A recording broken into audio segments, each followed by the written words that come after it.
escrito Monte Sinai é na Arábia Saudita, mas quando nós viajamos com grupos ali, a gente mostra o Monte Sinai na Península do Sinai. E o Ron Wyatt também acreditava que essa linha branca que vocês estão vendo aqui seria a peregrinação do povo de Israel, desde as terras de Faraó até o Monte Sinai, passando pelo Mar Vermelho. Então, vocês estão notando que, de acordo com a teoria dele, o povo atravessou a pé pelo Golfo de Aqaba, do outro lado, o Golfo de Aqaba, e não pelo Golfo de Suez. Esta outra foto aí é o local onde Ron Wyatt acredita que o povo de Israel atravessou. Então, eles vieram desde uma... Está vendo a setinha escrita aí? Wad Watir, a rota do Êxodo. Então, ele acredita que o povo veio aí, porque você tem realmente pedra de um lado, pedra de outro, tem um corredor. O povo entrou por aí, ficou ilhado nessa praia, porque o exército de Faraó estava vindo ali. E aqui, no lugar que hoje chamamos de Nueiba, no Egito, o povo de Israel teria atravessado. Deixa eu voltar Aqui um você pouquinho tem essa imagem, aqui pedra de um parar lado. ela. Deixa eu voltar um pouquinho a imagem e parar nela, que eu quero abrilhantar um pouco, né, contribuir um pouco aqui com o Dr. Rodrigo Silva. É que ele também sabe disso, mas é que, para que o vídeo não ficasse mais longo, eu acho que ele disse que vai fazer um outro vídeo ainda, e eu tenho certeza que ele vai entrar nesse tema. Essa parte branca que nós estamos vendo aqui, olha, né, esse pedaço de terra aqui, que tem a setinha indicando para lá, não sei se meu mouse está aparecendo ou não, mas está escrito Wad Watir, a rota do Êxodo. Na realidade, isso aqui não existia há 1300 ou 1400 ou 1260 a.C., na época do Êxodo. Não existia, porque isso aqui é formado por sedimentos, tá vendo aqui?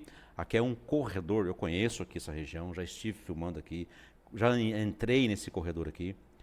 Agora tem uma base militar nesse corredor lá na frente, que não deixa eu entrar aqui mais. Eu já entrei aqui para filmar. E é o seguinte, esse corredor, se você seguir ele pelo Google Maps, você vai ver que é um rio seco, que é rio de chuva. Você só vê a água aqui no período de chuva. Aliás, ele é muito largo e profundo. Eu já já filmei a chuva aqui nesse lugar, como que a água desce aqui. Ela desce trazendo pedra, areia, detritos da montanha, e ao longo dos séculos foi formando essa, podemos chamar de península, foi formando esse pedaço de terra aqui, que é bem visível que é isso que aconteceu.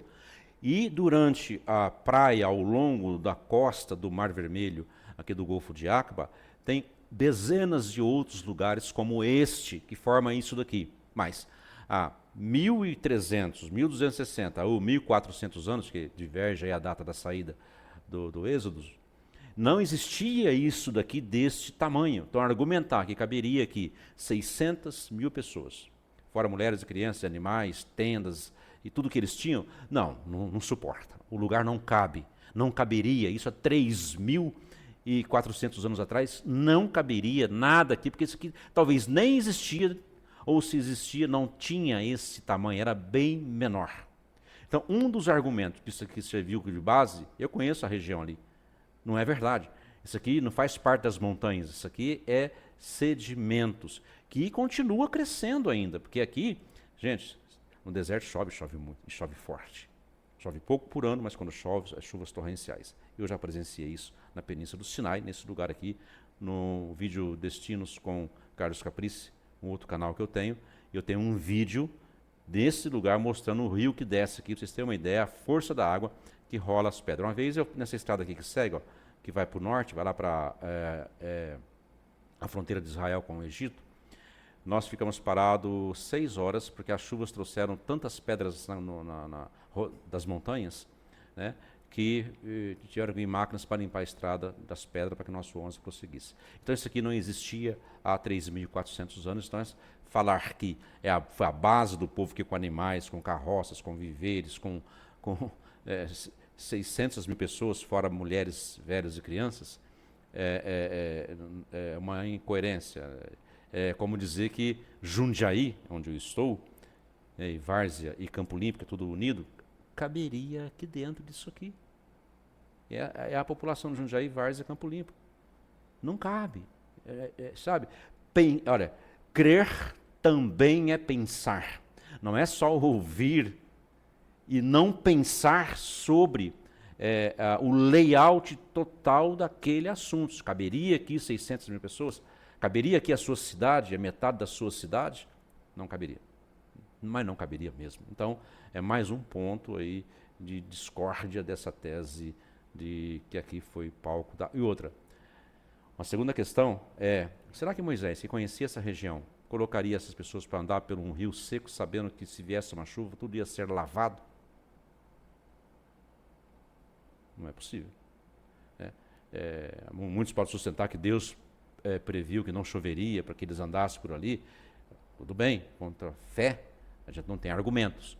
Mas que é incoerente e também não caberia aqui uma cidade como Jundiaí, Várzea Paulista e Campo Limpo, que aqui que tem 600 mil habitantes, não caberia isso aqui. Pedra de Ouro tem um corredor, o povo entrou por aí, ficou ilhado nessa praia, porque o exército de Faraó estava vindo ali, e aqui, no lugar que hoje chamamos de Nueiba, no Egito, o povo de Israel teria atravessado. Aqui você tem um documentário que você acha também no YouTube aí, da equipe de Ron Wyatt mergulhando lá em Nueiba.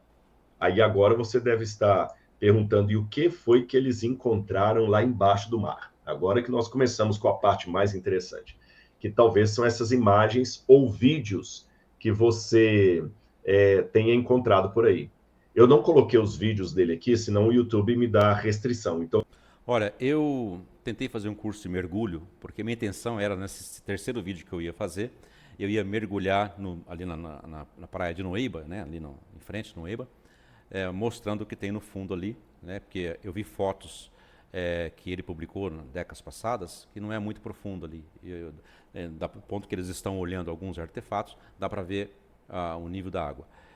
Mas eu não consegui concluir o curso porque eu tenho verdadeira fobia de mergulhar.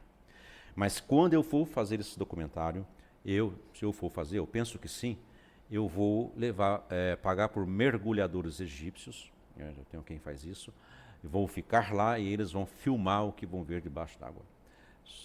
Como um vídeo histórico do meu canal aí.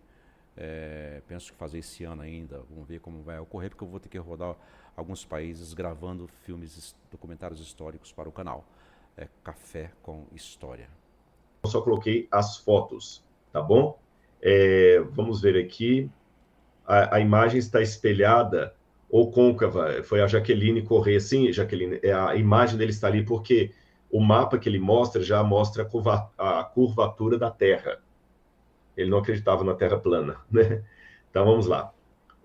Continuando, pode tirar o comentário da Jaqueline, por favor, meu bem? Vou mostrar para você alguma foto do que ele encontrou lá debaixo das águas. Aqui está. Você consegue ver aí o desenho? São corais.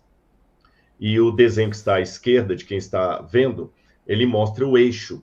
Esse é um desenho que ele fez do eixo da roda de Faraó. Então, e do outro lado, a fotografia da imagem capturada do vídeo que eles fizeram ali debaixo do Mar Vermelho. Então, ele acredita que no meio você tem o eixo e as duas rodas.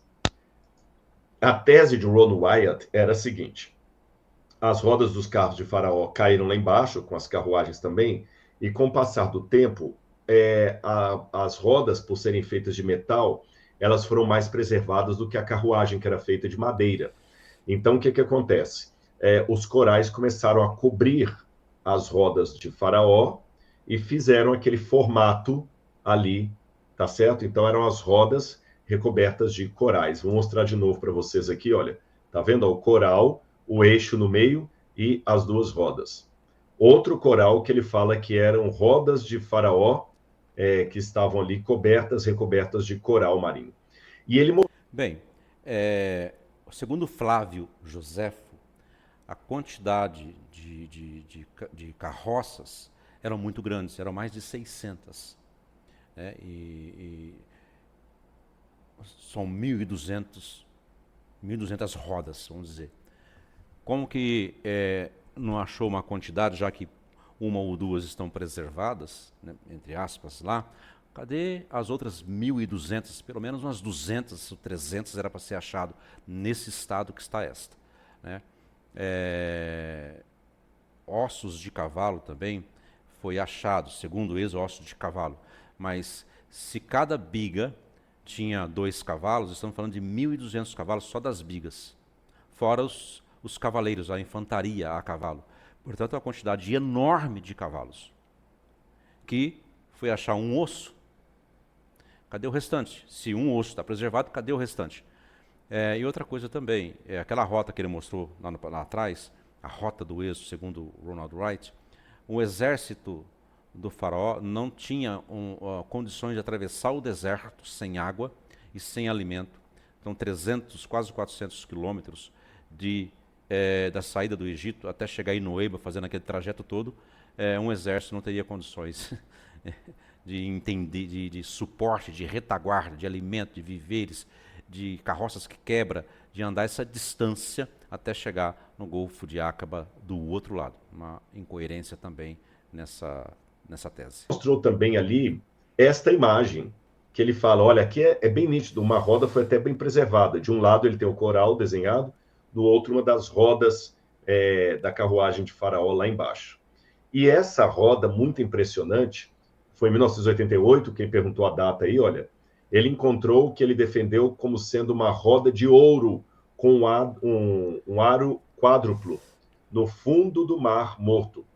Ou seja, a madeira dentro do ouro estaria deteriorada caso se retirasse da água, por isso que ele somente fotografou. Vou mandar de novo essa foto aqui, olha. Então, ele fotografou, e você filmou isso, na verdade, diz que esta era uma roda de ouro de Faraó. Bom, ele vai explicar mais à frente. Mas se você olhar essa roda de ouro, ela é uma roda forjada modernamente, numa forja atual do nosso século, porque ela é muito bem feita. Olha, não sei se o mouse está aparecendo, mas atenta-se para os aros, as raias, né? Perfeito, né? Essa parte redonda no meio, o furo no meio, né? A raia perfeita. Tem as raias e tem os aros, né? Perfeito, isso aqui é o aro, isso aqui são as raias.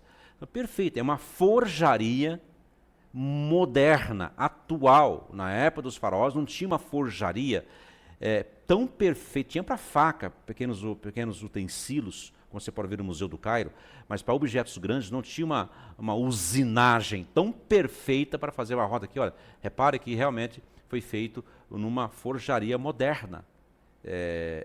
Aí ele vai explicar o porquê que é uma forjaria moderna e não de 3.400 anos atrás. E aqui eu já mostrei para você até o que ele diz, que alguém perguntou, então por que você não removeu essa roda de ouro aí de baixo? Ele diz que ele não removeu porque senão o ouro se desmancharia. Ele só mostrou aquela imagem lá e não tirou a roda lá de baixo. Eu tiraria, mesmo porque ouro não desmancha assim, gente. Ouro não desmancha, e após essa divulgação que ele fez, né, da roda de ouro, os piratas e os ladrões já teriam roubado ela também. É óbvio, né, ele não ia fazer uma divulgação e deixar lá. Isso é uma incoerência também. É um metal nobre, mas a argumentação do Ron Wyatt é que ele não tirou, porque como o ouro tinha uma parte de madeira, ia se desfazer, então ele só deixou ali preservado. Bom, é a argumentação dele. E ele acredita também que de todos os corais que ele encontrou, aquela roda específica seria a de Faraó, porque ela era de ouro. Então Faraó supostamente teria uma carruagem especial com rodas de ouro. Vou mostrar de novo para vocês aqui. Ele acredita que essa seria a roda de ouro da carruagem de Faraó. Vocês conseguem ver aí os 4 aros, dividido em 4, tá bom?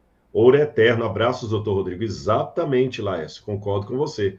Por isso que eu falei que eu tiraria a roda. Então, a explicação dele que ele não poderia tirar a roda é ruim. A Esther também aqui me corrigindo, Mar Vermelho, Rodrigo. Sim, Esther, eu estava falando Mar Morto, né? Espero não ter errado de novo aqui.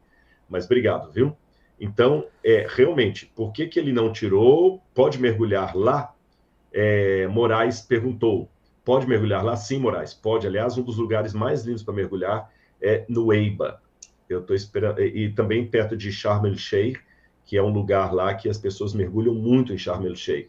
Tem até navio naufragado lá e tudo mais. Mas vamos lá. Agora, ele não para aqui nos argumentos. Eu vou mostrar outra coisa que o Ron Wyatt apresenta. Opa, acabei aqui, olha. Estão vendo aí essas duas imagens? O Ron Wyatt está do lado de cá e no Eiba tem essa coluna erguida, tem duas fotos da coluna, uma mais recente que eu tirei e a outra do próprio Ron Wyatt segurando essa colina. E ele fala que essa coluna, ela estava do lado de cá e do lado de lá, tá certo? Lembrando aqui, ó, vou mostrar para vocês o mapa de novo para vocês entenderem. Ele diz, olha, que a travessia, aqui ó, o mapa côncavo que alguém observou aí, né? Então, onde está escrito aqui no Eiba, vocês estão conseguindo ver no mapa aí? No Eiba, do lado de cá, Ron Wyatt diz que tinha uma coluna erguida. Do outro lado, onde está escrito Crossing, teria uma outra coluna. Então, seriam duas colunas erguidas, uma do lado da outra. E o Ron Wyatt também a declarou que nessa coluna estariam escritas algumas palavras especiais que ele mesmo traduziu. Mitzrayim, que significa Egito, Shlomo, que seria Salomão, Edom, que seria Edom, morte, Faraó, Moisés e Hashem, o nome sagrado de Deus. O interessante é que eu nunca vi nenhuma fotografia destas inscrições. E eu conheço essa coluna. Essa coluna aqui à direita fica exatamente a 50 metros, 60 metros de uma estrada que desce para dar acesso ao litoral de Nueiba. Ela está assentada sobre concreto desde a década de 60. Né? As duas colunas estão assentadas sobre concreto.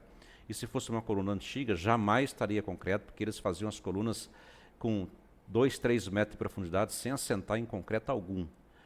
Então, eu conheço aqui essa coluna, já estive nela, não tem inscrição alguma, também não vi nos relatos de Ronald Wright fotografia com estas inscrições. Se tem, eu pesquisei e não achei. Se alguém tiver, pode mandar para mim. Ele diz que teriam essas coisas escritas ali. Então seria Mizraim, Shlomo, Edom, Mod, Perraó, que seria Faraó, né? Faraó, Moshe e Hashem, o nome sagrado de Deus. E que quem ergueu essa coluna, segundo Ron Wyatt, foi o próprio rei Salomão. De acordo com a teoria de Ron Wyatt, Salomão ergueu uma coluna do lado de cá, em Nueiba, e a outra do outro lado, onde hoje é a Arábia Saudita, para mostrar o local de onde o povo de Israel saiu e onde ele chegou na travessia do Mar Vermelho. Uma coluna de Salomão. Então é isso aí que o Ron Wyatt diz que aconteceu. Aí você pergunta, mas Rodrigo, eu fui... Mais uma pausa aqui sobre a coluna. Essa coluna são romanas, né, como o Dr. Silva já explicou, e no Museu do Cairo você vai encontrar, assim que entrar no Museu do Cairo, o Museu Velho ainda, né, que está inaugurando o Museu Novo, à direita, no pé da escada, vai à direita, antes de subir, no pé da escada você vai encontrar ali algumas colunas romanas que são exatamente iguais a estas. Exatamente, réplica, cópia destas, mostrando que os romanos espalharam colunas por todo o império que estava, todas as terras que estavam sob o seu domínio. E estas colunas são romanas, da época dos romanos. Se você não acredita, vai no Museu do Cairo, tira uma foto dessa e compara com as colunas que estão no Museu do Cairo. Não tem nada de colunas fenícias ou não sei o que, com inscrições. Não tem. Eu tenho um vídeo aqui no canal História com Café, que eu filmei dentro do Museu do Cairo, um vídeo belíssimo, infelizmente o som não ficou bom, mas ali nesse vídeo eu mostro estas colunas. Aqui o canal não está definitivamente ainda inaugurado, mas eu estou postando algumas coisas já, entre elas esse vídeo que eu gravei no Museu do Cairo com um egiptólogo, e lá eu mostro estas colunas, são exatamente iguais a elas. Aliás, se fosse verdade que essas colunas foi colocada por Salomão, meus amigos, quando Israel dominou a península do Sinai, estas colunas teria sido levada para Israel e estaria no Museu de Israel. O Museu de Israel fica ao lado da maquete de Israel, ao lado do Santuário do Livro. Estaria lá.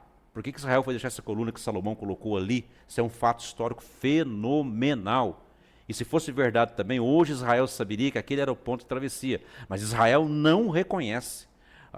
Os historiadores de Israel, que seja da Universidade Hebraica de Jerusalém, ou Universidade de Haifa, ou Universidade de Tel Aviv, nenhum deles concorda com isso, nem os historiadores. Eu tive aula com o Dr. Daniel Weinstraub sobre a rota do Êxodo, que a maior autoridade sobre rota do Êxodo em Israel é o Dr. Daniel Weinstraub. Eu tive aula presencial com ele em Jerusalém, e não há mínima chance, né, pela arqueologia, pela história, pelas as evidências de ali ser a travessia. Porque se fosse essa coluna verdadeira, ela estaria no Museu de Israel, levado por israelenses que dominaram a Península do Sinai na década de 60. Bem, então você assistiu aí a segunda parte deste tema, dessa reação, né? Espero que você esteja gostando e possa estar acrescentando para você um conhecimento sobre o tema, que mesmo que você não concorde, mas possa fazer você pensar, né? O bom de ouvir temas novos, justificativas novas, estudos novos sobre um tema, é que você pode fazer um balanço. Olha, o que eu estou ouvindo, o que eu estou lendo, realmente tem coerência. Porque a gente acredita num tema que nós não conhecemos, nas coerências, né? Não naquilo que cegamente alguém possa defender, sem qualquer critério ou sem qualquer coerência. E ainda vem aí um documentário dele e o outro meu, espero fazer antes dele, para não me acusarem que eu estou copiando o que ele disse no documentário dele. Não, espero poder fazer antes dele até. Eu fiz um documentário já há um tempo atrás, está no outro canal, que, por incrível que pareça, eu já ouvi outras vezes ele dizer em outros lugares sobre o Sinai da Arábia Saudita, e o final do meu estudo é o mesmo do dele. Se você também for pesquisar esse tema, você vai chegar nas mesmas conclusões que eu, né, e o Dr. Rodrigo Silva chegou, e não só eu e ele, mas outros que estudam o tema também, vai chegar nas mesmas conclusões. Então, amanhã vai estar para você a segunda parte desse react que eu fiz positivamente ao Dr. Rodrigo Silva.